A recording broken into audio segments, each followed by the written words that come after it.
Should I start with Google ads or Facebook ads? I hear this question from scaling business owners at least once a week.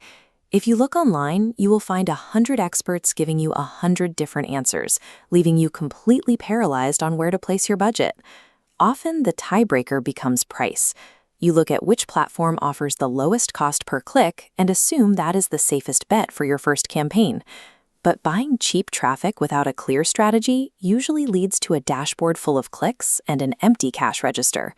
You are paying for visitors, but not acquiring actual revenue. Before you spend a single dollar on ads, you need to run a first dollar audit on your business. We have to look at what channels are already active and how they are working for you. That means looking at your organic content first.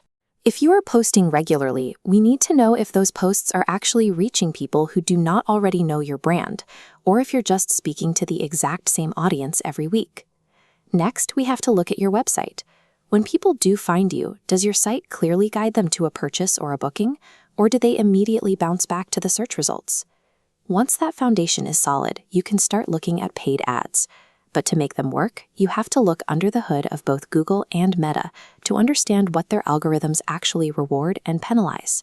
Survival in digital marketing requires matching your budget directly to actual customer intent.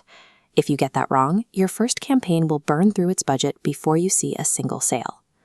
A lot of business owners start with Meta because the audience reach is massive and the cost per click is incredibly low. This chart maps ad platforms based on cause-can user intent. In the bottom left, Meta represents demand creation.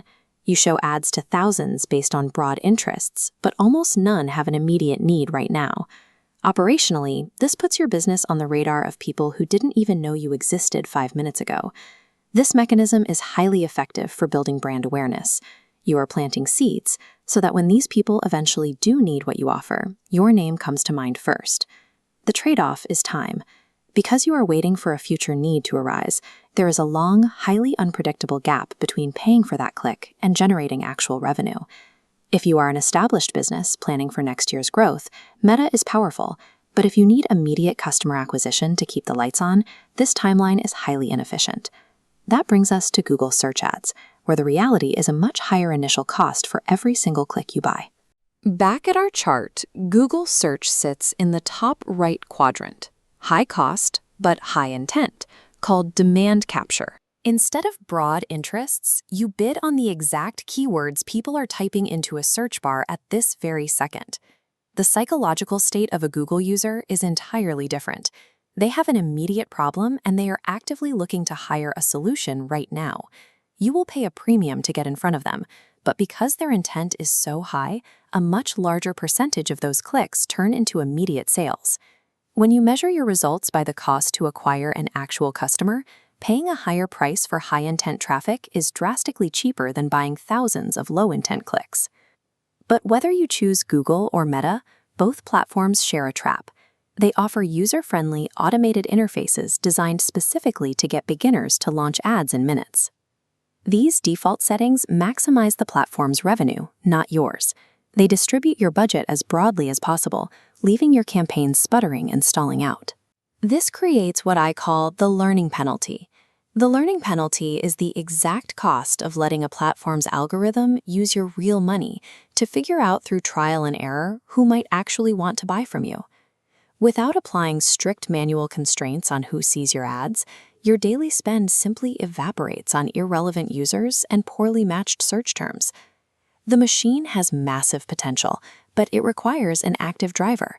If you rely on easy-to-use automated settings, you guarantee financial failure for a small budget.